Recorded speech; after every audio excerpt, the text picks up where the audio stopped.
Hello everyone, welcome back to Indian nursing classes. हमने previous class में पढ़ा था डायरिया।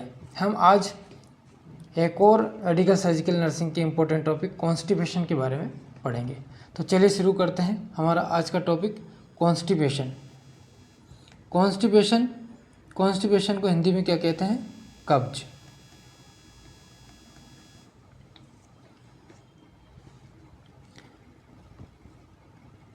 कॉन्स्टिपेशन की definition: constipation refers to stool और faeces become harder and more difficult to pass. Constipation क्या होता है? इसमें स्टूल और फीकस जो होता है वो हार्ड हो जाता है, जिसकी वजह से कि वो पास नहीं हो पाता। यह पास होता तो बहुत कम क्वांटिटी में, तो कम मात्रा में पास हो पाता है। It occurs when ball movements become difficult और लेस फ्रिक्वेंट। ये जनरली कब होता है कॉन्स्टिपेशन? जब बॉल मूवमेंट जो होते हैं वो कम हो जाते हैं, या पेरिस्टल्सिस मूवमेंट जो है वो कम हो जाते हैं, जिसकी वजह से कॉन्स्टिपेशन हो जाता है। कॉन्स्टिपेशन के और भी कई कारण हो सकते हैं। देखते हैं क्या क्या कारण हो सकते हैं कॉन्स्टिपेशन के। Inadequate water intake. Water intake का कम करना, कम मात्रा में पानी पीना भी कॉन्स्टिपेशन का कारण हो सकता है। Inadequate fibre diet. अगर फाइबर डाइट नहीं ले रहे हैं आप एक लंबे समय से, तो भी कॉन्स्टिपेशन हो सकता है।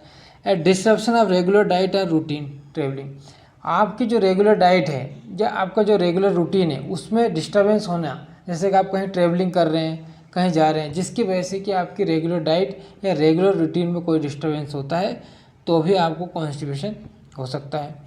Eating large amount of dairy product जो मिल्क या मिल्क से बने प्रोडक्ट को ज़्यादा मात्रा में सेवन करने से भी कॉन्स्टिपेशन हो सकता है, क्योंकि इसमें क्या होता है, ये जो मिल्क प्रोडक्ट है उसमें क्या लो फाइबर होता है, फाइबर नहीं होते हैं, जिसकी वजह से भी कॉन्स्टिपेशन हो सकता है। और इसमें लैक्टोज होता है, lactose intolerance. Generally lactose intolerance की वजह से डायरिया होता है, लेकिन कुछ पेशेंट्स में लैक्टोज इंटॉलरेंस की वजह से क्या भी हो सकता है, कॉन्स्टिपेशन भी हो सकता है। नेक्स्ट, स्ट्रेस की वजह से बहुत ज़्यादा अगर स्ट्रेस में है कोई पेशेंट, तो भी कॉन्स्टिपेशन हो सकता है। Next, resistance the urge to have a bowel movement which is sometimes the result of pain from haemorrhage. Means कभी कभी क्या होता है कि अर्ज तो होती है स्टूल पास करने की, लेकिन पेशेंट किसी कारण से स्टूल पास करना नहीं चाहता। मोस्टली हेमोरेड्स की पेन की वजह से, जो बवासीर है हेमोरेड्स है उसकी पेन की वजह से पेशेंट स्टूल पास करने नहीं जाता। ऐसा कंटिन्यू करने से क्या होता है, कॉन्स्टिपेशन हो सकता है। ओवर यूज़ ऑफ लेग्जेटिव की बहुत ज़्यादा यूज़ करने की वजह से, जब कंटिन्यू लेग्जेटिव यूज़ करेंगे तो लेग्जेटिव क्या हो, इंटेस्टाइन की मसल्स को लूज़ कर देगी और जो है वहाँ पे पानी की कमी कर देगी, जिसकी वजह से कॉन्स्टिपेशन हो सकता है। अगर कंटिन्यू लेग्जेटिव यूज़ किया जाता है तो भी कॉन्स्टिपेशन हो सकता है। नेक्स्ट, इरिटेबल बाउल सिंड्रोम की वजह से, कोलोन कैंसर की वजह से, प्रेगनेंसी की वजह से। प्रेगनेंसी में क्या होता है, हार्मोनल इम्बैलेंस, हार्मोनल या कह सकते चेंजेस की वजह से, जैसे कि प्रोजेस्टेरॉन क्या करता है, ये प्रेगनेंसी को मेंटेन करने का काम करता है। तो प्रोजेस्टेरॉन की वजह से क्या हो जाता है, जो इंटेस्टाइन है वो वहाँ की मसल्स जो है वो लूज़ हो जाती है और इसकी वजह से कॉन्स्टिपेशन हो सकता है। और इसके साथ में प्रेगनेंसी में क्या है, आयरन की टेबलेट्स वगैरह चलती है जो कि कॉन्स्टिपेशन को इंड्यूस कर सकती है। ओल्ड एज में कॉन्स्टिपेशन हो सकता है। न्यूरोलॉजिकल कंडीशन जैसे कि पार्किंसोनिज्म क्या होता है, जो नर्व सिग्नल्स होते हैं गट के, नर्व सिग्नल्स जो होते हैं गट इंटेस्टाइन के नर्व सिग्नल्स वो डिक्रीज़ हो जाते हैं, जिसकी वजह से गट इंटेस्टाइन का मूवमेंट कम हो जाता है, डिक्रीज़ हो जाता है और इसकी वजह से कॉन्स्टिपेशन हो सकता है।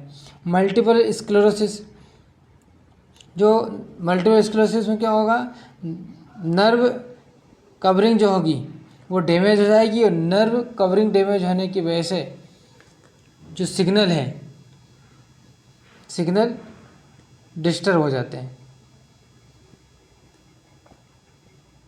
जिससे कि बाउल मूवमेंट क्या होंगे, बाउल मूवमेंट इरेगुलर हो जाएंगे, और इसकी वजह से कॉन्स्टिपेशन हो सकता है। कुछ ड्रग्स जैसे कि नारकोटिक्स, ये क्या करती है नारकोटिक्स, ये इंटेस्टाइन की जो मूवमेंट है, इंटेस्टाइन के मूवमेंट को डिक्रीज कर देती है।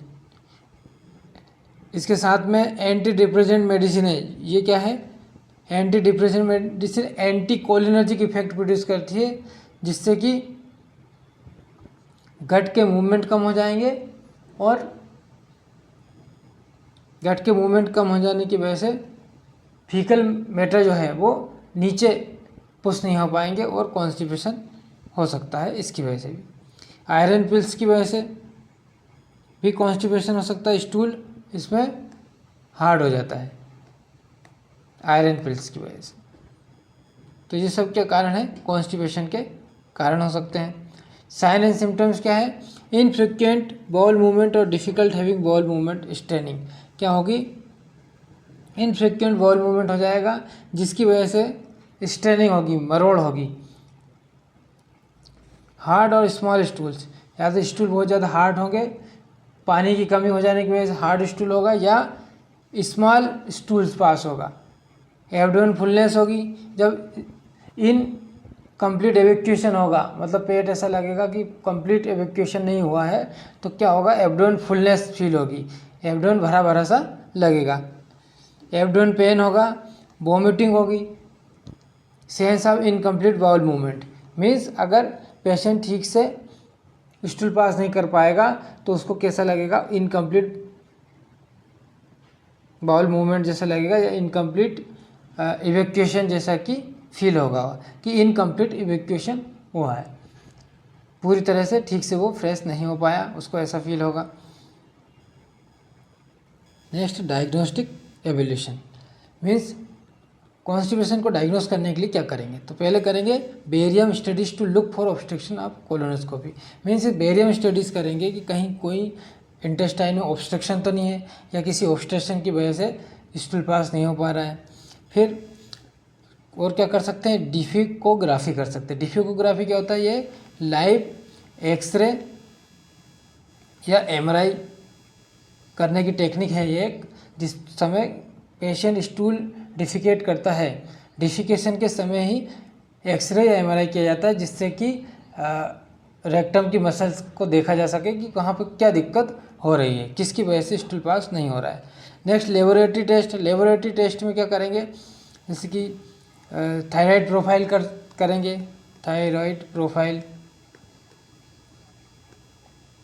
कहीं पेशेंट को थायराइड तो नहीं है, या एनीमिक तो नहीं है पेशेंट, या इलेक्ट्रोलाइट इम्बैलेंस, इलेक्ट्रोलाइट चेक करेंगे कि इलेक्ट्रोलाइट इम्बैलेंस या पानी की कमी की वजह से तो पेशेंट को कॉन्स्टिपेशन नहीं हो रहा है। डिटेल्ड मेडिकल हिस्ट्री लेंगे पेशेंट की, कि क्या पेशेंट लगातार कोई लेग्जेटिव तो नहीं ले रहा है, या कोई मेडिसिन तो नहीं ले रहा है, जिसकी वजह से क्या पेशेंट लगातार आयरन की टेबलेट्स ले रहा है, या कुछ ऐसी ड्रग्स तो नहीं रहा है जिसकी वजह से कि पेशेंट को कॉन्स्टिपेशन हो सकता है। लॉन्ग टाइम लेग्जेटिव लेने की वजह से भी कॉन्स्टिपेशन की समस्या हो सकती है। नेक्स्ट, फिजिकल एग्जामिनेशन करेंगे। फिजिकल एग्जामिनेशन में देखेंगे कि पेशेंट के एनएस का, रेक्टम का एग्जामिनेशन करेंगे, कहीं पेशेंट को फिस्टुला या हेमोरॉइड्स तो नहीं है, जिसकी वजह से पेशेंट प्रॉपर तरीके से स्टूल पास नहीं कर पा रहा है, तो ये फिजिकल एग्जामिनेशन में पेशेंट को चेक करेंगे। नेक्स्ट है मैनेजमेंट के लिए क्या करेंगे, तो कॉन्स्टिपेशन के मैनेजमेंट के लिए क्या करेंगे, लेग्जेटिव प्रोवाइड करेंगे पेशेंट को, और सॉफ्ट स्टूल सॉफ्टनर देंगे, जिसकी वजह से कि पेशेंट जो है हार्ड स्टूल सॉफ्ट हो जाए, पेशेंट डिफिकेशन आराम से कर सके, जैसे कि मिल्क का मैग्नीशिया, बिसाकोडिल, इस प्रकार की मेडिसिन देंगे। ड्रिंक 2 और 4 glass extra water a day, means दिन में अगर पेशेंट मान लो 10 ग्लास पानी पी रहा है तो उसको 2 से 4 ग्लास एक्स्ट्रा वाटर लेने के लिए बोलेंगे। Take bar liquid specially in the morning, morning में बार लिक्विड लेने के लिए पेशेंट को एडवाइस करेंगे। और एडवाइस करेंगे eat a well balance diet with plenty of fibres, मतलब फाइबर्स वाली डाइट लेने के लिए बोलेंगे, जैसे फ्रूट्स हैं, वेजिटेबल्स है, लेग्यूम्स हैं, whole grains, bread and cereals, इस टाइप की हाई फाइबर्स वाली डाइट्स पेशेंट को लेने के लिए एडवाइस करेंगे। ठीक है, ये हमारा आज का टॉपिक था कॉन्स्टिपेशन। जल्दी मिलते हैं नेक्स्ट क्लास में। Thank you.